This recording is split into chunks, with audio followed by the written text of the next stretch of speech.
Perkenalkan, nama saya Hotima. Saya adalah dosen program studi pendidikan guru sekolah dasar di Fakultas Ilmu Pendidikan Universitas Negeri Makassar. Di sini saya akan menjabarkan terkait salah satu mata kuliah yang saya ampu, yaitu evaluasi pembelajaran di SD. Evaluasi pembelajaran di SD merupakan mata kuliah yang membahas tentang evaluasi dan asesmen hasil dan proses belajar peserta didik di sekolah dasar. Kemampuan dalam mengevaluasi hasil dan proses belajar peserta didik merupakan salah satu kompetensi profesional yang harus dimiliki oleh seorang pendidik maupun calon pendidik.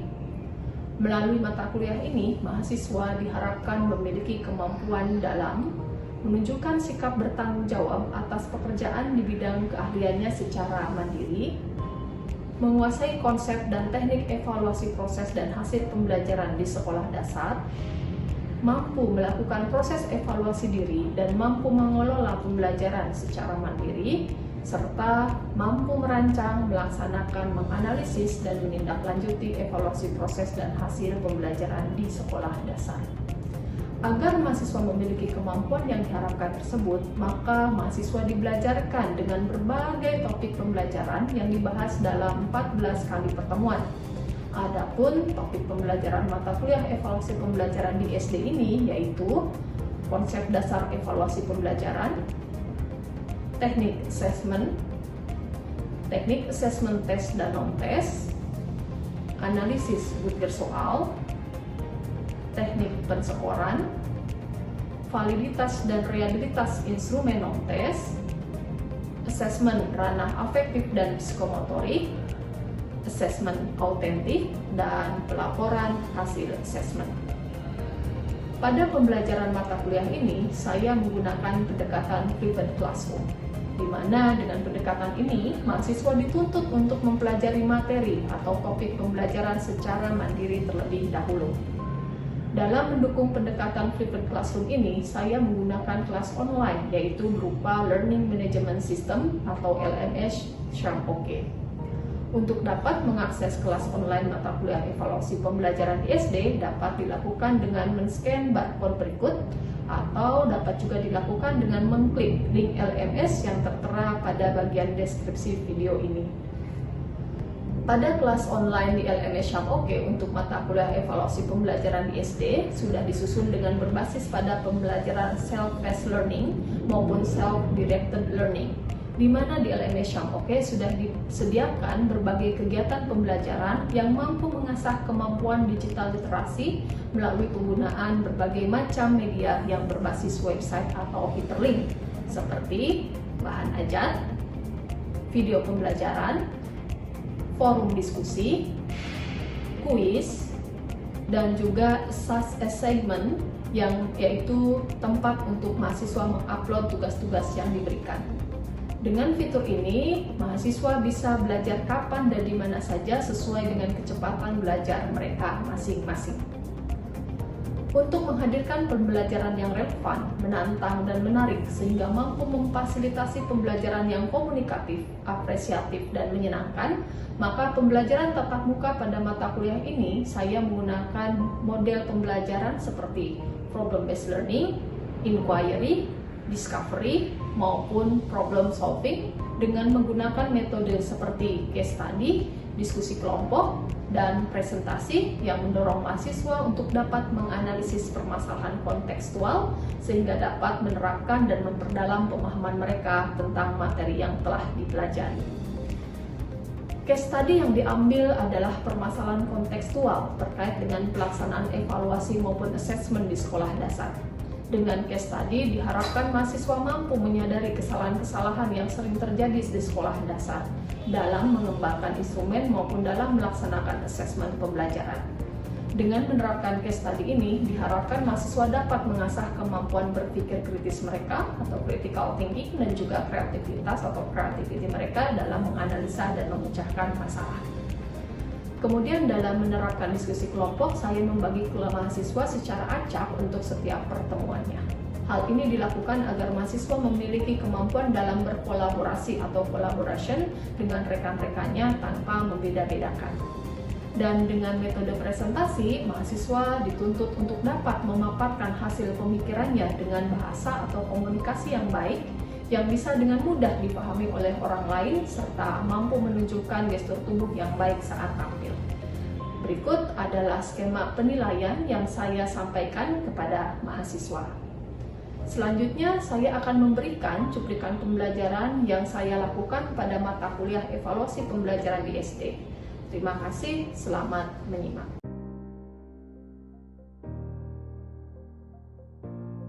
Bismillahirrahmanirrahim. Assalamualaikum warahmatullahi wabarakatuh. Waalaikumsalam warahmatullahi wabarakatuh.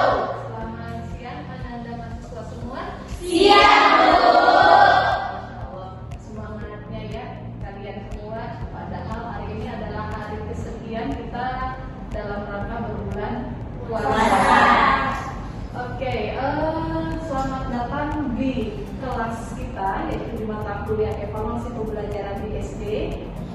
Sebelum kita mulai pembelajaran, saya akan cek dulu nih kehadiran kalian. Ada yang tidak hadir hari ini? Alhamdulillah.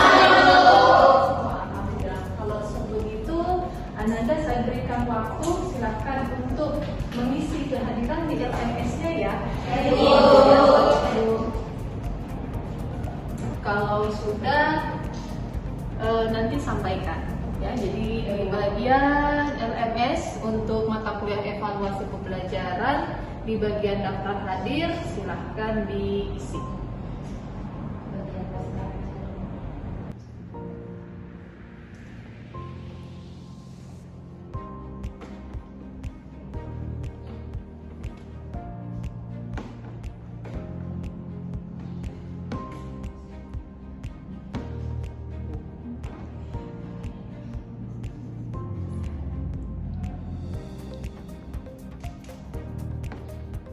Sudah diisi daftar hadirnya? Sudah, Bu. Baik, terima kasih. Jadi hari ini kita akan belajar terkait dengan topik pemberian atau pensekoran.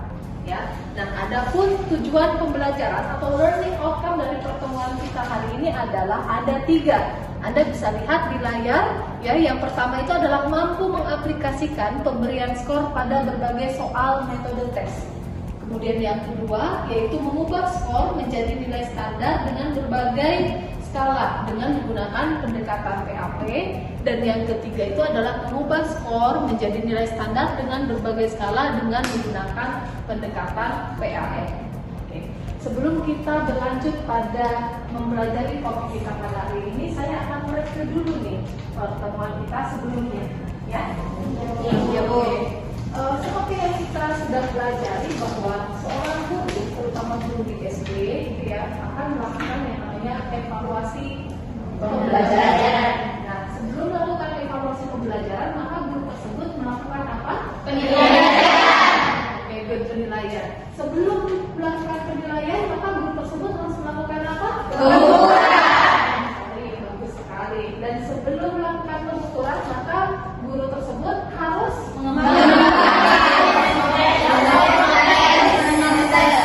Oke, bisa diulangi? Pengembangan instrumen tes dan non-tes, Ibu. Oke, terima kasih. Jadi, ya, setelah guru itu seperti yang sudah kita bahas ya, setelah guru itu mengembangkan instrumennya, itu, maka guru itu bisa melakukan yang namanya pengukuran. Pengukuran itu kan macam-macam. Bisa disebutkan contohnya apa saja yang dilakukan atau yang termasuk pada pengukuran? Saya, Bu. Oke, yang pertama dulu ya, silakan. Salsa. Baik, terima kasih atas kesempatannya. Perkenalkan, nama saya Siti Salsabila Kirana. Adapun contoh pengukuran ialah ulangan harian, kuis, UTS, dan juga UAS. Terima kasih, Bu. Oke, terima kasih Ananda. Berikutnya, pertanyaan berikutnya. Kita ketahui bahwa sebelum melakukan pengukuran, guru tersebut harus mengembangkan yang namanya instrumen tes maupun non-tes. Dari kalian yang bisa menyebutkan apa saja contoh dari instrumen tes dan non-tes itu? Saya, Bu. Oke, Nabila, silakan. Baik, terima kasih atas kesempatannya Ibu. Perkenalkan, nama saya Nadila Nanda Putri. Adapun contoh instrumen tes dan non-tes. Yang pertama tes yaitu pilihan ganda, esai, dan isian singkat. Yang kedua non-tes yaitu wawancara. Oke, baik, terima kasih. Pertanyaan selanjutnya, pertanyaan ketiga.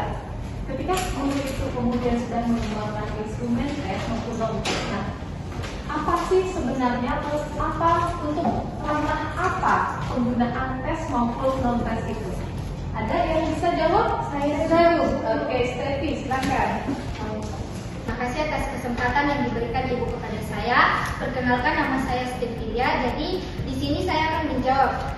Kalau misalnya tes itu mencakup ranah psikomotorik dan kognitif, sedangkan kalau non-tes itu mencakup ranah afektif dan psikomotorik.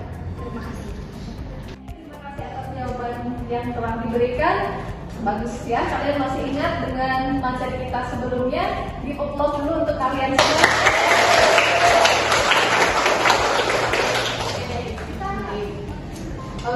Kalian sudah baca materi terkait dengan teknik pensekoran yang ada di LMS? Sudah. Oke, alhamdulillah ya sudah. Setidaknya kalian ini tadi banyak yang sudah baca dan masih ada beberapa yang belum ya. Oke, nanti kedepannya silakan pastikan baca dulu. Nah, karena di LMS itu saya sudah menyiapkan berbagai kegiatan pembelajaran itu yang sudah lengkap, ada bahan ajarnya, ada videonya, ada forum diskusinya, dan juga ada kuisnya.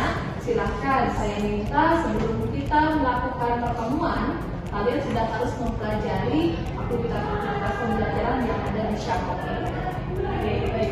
Kalau sudah baca nih, saya mau tanya terkait dengan teknik pensekoran itu, ada yang namanya skor, ada yang namanya nilai. Sama atau beda? Beda. Oke. Kalau beda, apa sih bedanya antara pensekoran dengan penilaian? Atau skor dan nilai itu bedanya apa? Silahkan. Oke, baik, silahkan. Baik, terima kasih atas kesempatan yang telah diberikan. Perkenalkan, nama saya Syifa Mutlina. Saya akan mendefinisikan perbedaan antara penskoran dan penilaian. Penskoran adalah pemberian angka pada hasil tes siswa, misalnya pada ulangan harian. Sedangkan penilaian adalah pengubahan skor yang ada pada perhitungan menggunakan standar penilaian tertentu. Terima kasih atas jawabannya, Syifa. Betul sekali ya apa yang sudah disampaikan oleh Syifa. Jadi beda memang antara pensekoran dengan penilaian. Jadi kalau yang namanya pensekoran itu adalah proses pemberian angka. Tadi gurunya sudah mengembangkan instrumennya, sudah dipilih saya mau tes atau non tes. Nah, kemudian siswa itu mengerjakan soalnya. Berarti siswa tersebut sedang dilakukan pengukuran. Nah, setelah proses pengukuran maka kita akan melakukan yang namanya proses pensekoran. Nah, pensekoran itu apa? Proses pensekoran itu apa? Pensekoran itu adalah sebuah proses dalam memberikan angka-angka terhadap hasil jawaban siswa. Sedangkan kalau penilaian gitu ya, kalau penilaian itu sendiri adalah proses di mana angka-angka tadi itu ya dari hasil pensekoran itu kemudian diolah dengan standar tertentu. Ya. Jadi di sini bisa kalian lihat bahwa yang namanya skor itu adalah hasil pekerjaan dengan memberikan angka dari pekerjaan siswa itu sendiri. Misal gitu ya, siswa kalau menjawab soal pilihan ganda, dia menjawabnya benar, maka dia akan diberikan skor yaitu kalau salah maka diberikan skornya 0. Iya, pintar. Sedangkan nilai itu gitu ya, dia merupakan hasil perubahan dari skor-skor yang ada yang perhitungannya menggunakan standar tertentu ya. Jadi dari nilai ini kita bisa melihat sejauh mana sih kemampuan siswa, sejauh mana sih siswa dalam memahami materi yang sudah diberikan. Ya. Nah, jelas dalam pembelajaran yang namanya pemberian skor itu adalah hal yang penting yang harus mampu dilakukan oleh guru. Nah, untuk hari ini kalian akan belajar lebih jauh terkait dengan teknik pensekoran. Ya. Saya akan meminta kalian untuk membagi kelas ini ke dalam berapa orang yang hadir hari ini? 9.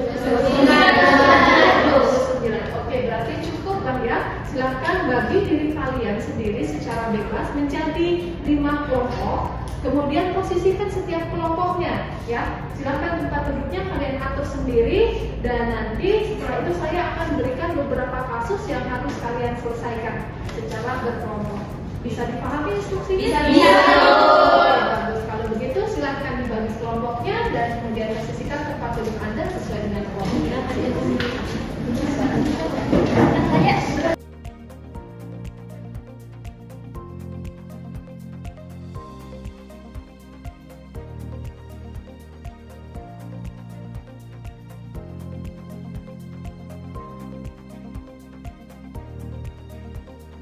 Sudah ya kelompoknya? Sudah. Duduk bersama dengan kelompoknya masing-masing. Selanjutnya kalian bisa lihat di LMS. Silakan dicek di LMS. Saya sudah ada memasukkan ada kasus yang harus kalian pecahkan, ya. Kasusnya itu kalau kita lihat di sini ada 7 kasus, itu ya. Yang kasus pertama, ya, kasus kedua, kasus ketiga, kasus keempat, dan kasus kelima. Silahkan setiap kasus ini Anda pecahkan penyelesaiannya. Yang saya inginkan Anda tidak hanya sekedar memecahkan mencari angka, tapi kaitkan juga dengan konsep yang sudah kalian pelajari secara mandiri di LMS. Ya. Silahkan saya berikan kalian waktu untuk mendiskusikan kelima kasus tersebut. Kemudian setelah itu, kalian akan saya minta untuk mempresentasikan, menyajikan hasil diskusi kalian. Itu ya, bisa dipahami? Bisa. Oke, kalau begitu silakan kalian diskusikan untuk setiap kasusnya dalam kelompok masing-masing.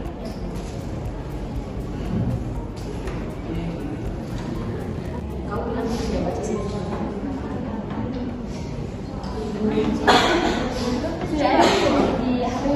Sudah nih. Sudah dulu. Bukan gimana nih? Sudah baca kasus yang pertama? Sudah. Bagi saja studi kasus. Pertama ya sih. Sudah dulu kayaknya. Baca semua dulu baru dipilih yang mana mau dipilih duluan yang lebih mudah. Oh iya. Baca semua. Tapi kayaknya kasus satu yang lebih mudah deh. Iya. Ya, Berarti ngapain dulu nih? Kasus satunya dulu kita kerjain. Jangan. Barulah ini mau dibagi atau didiskusikan sama-sama? Bagusnya sama-sama. Supaya lebih. Iya. Oke, sama-sama. Berarti kasus satu pertama fix nih. Oke. Pada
Terima kasih atas kesempatan yang telah diberikan. Perkenalkan, nama saya Nur Hikmah Febrianti, perwakilan dari kelompok 5.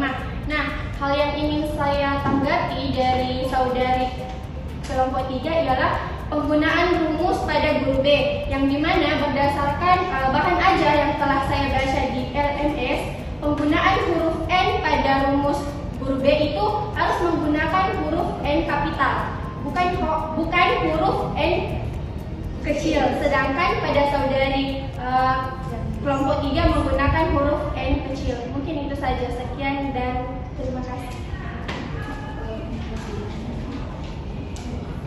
Oh iya, untuk terima kasih atas masukan dari saudari Hikmah. Di sini mungkin terjadi kekeliruan kepada saya sebagai penulis rumus tadi, dan yang seharusnya ya memang seharusnya rumus yang kita pakai di sini adalah N kapital bukan N kecil ya teman-teman. Mohon maaf sebelumnya. Oke, bagus apa yang sudah disampaikan. Sekarang silahkan kalian kaitkan juga kasus tersebut dengan materi yang sudah kalian baca. Kalian di situ ada berapa dalam melakukan penilaian itu, ada berapa domain, ada berapa anak yang harus dilihat? Ada berapa? 1, 2, 3. Ada 3. Oke, apa saja bisa disebutkan? Yang pertama itu penskoran tanpa koreksi, yang kedua penskoran ada koreksi jawaban, dan yang ketiga penskoran dengan butir beda bobot. Oke, itu berada pada domain apa? Pada domain kognitif. Kognitif. Berarti ketika di sini gurunya menggunakan soal apa? Soal pilihan ganda ini. Oke, maka soal pilihan ganda itu merupakan bentuk tes di ranah di domain kognitif. Dan tadi disampaikan bahwa di domain kognitif ada untuk teknik penskoran pilihan ganda ada berapa jenis? Ada 3. Oke, ada 3. Kemudian bisa disampaikan siapa yang guru A, guru B, silakan ditambahkan berdirinya. Baik, perkenalkan nama saya Alinda Ratnasari. Nah, menurut dari kelompok kami, dari guru A itu menggunakan teknik penskoran tanpa koreksi karena dilihat dari kasusnya bahwa di situ hanya menjelaskan bahwa di guru A itu menjawab soal 25 benar. Menjawab soal 25 benar. Terus sedangkan guru B itu dilihat dari kasusnya itu menjelaskan bahwa dia menjawab 20 soal benar, 12 soal salah, dan 8 soal yang tidak dijawab. Maka di guru B itu termasuk pada penskoran ada koreksi jawaban, sedangkan di guru A itu tidak ada. Oke, baik, terima kasih. Oke, baik, untuk diskusi sudah dilaksanakan, untuk pemaparan hasil dari diskusi setiap kelompok juga sudah disampaikan. Sekarang kita masuk pada tahapan kegiatan terakhir, yaitu penyimpulan. Nah, oke, silakan. Siapa yang mau mencoba untuk menyimpulkan pembelajaran kita hari ini? Silakan ajukan tangannya. Oke, silakan.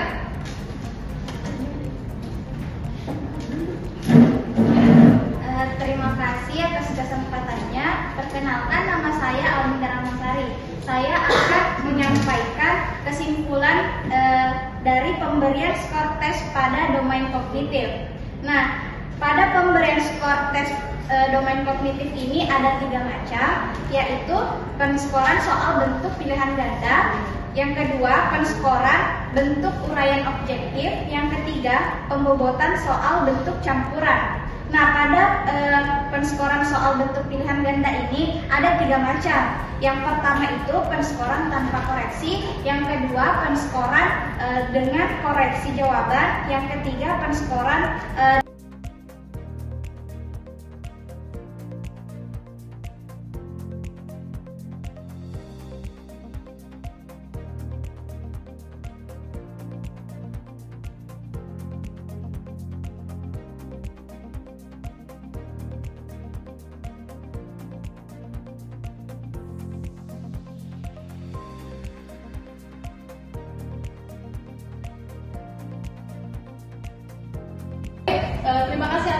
kesimpulan yang sudah Anda berikan semua. Jadi kita ketahui bahwa teknik pensekoran itu dilakukan dilaksanakan setelah dilakukannya pengukuran dulu ya. Pengukuran itu sendiri bisa berupa ulangan harian, bisa berupa ujian tengah semester ataupun ujian akhir semester. Nah, kita ketahui bahwa penilaian di kurikulum Merdeka ataupun di kurikulum 2013 itu mencakup 3 ranah. Ada ranah afektif, psikomotorik, dan juga ranah kognitif. Nah, untuk ranah kognitif itu sendiri, kita harus dulu mengetahui, guru itu harus dulu mengetahui jenis-jenis dari tes atau yang mau digunakan gitu ya. Kalau misalnya di situ yang sering kita lihat di dalam kehidupan sehari-hari di sekolahan, guru itu banyaknya menggunakan soal berupa pilihan ganda maupun esai. Nah, di sini bisa kita lihat bahwa untuk teknik pensekoran di dalam ranah kognitif itu untuk soal bentuk pilihan ganda itu ada 3 macam ya.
Siang hari ini ya.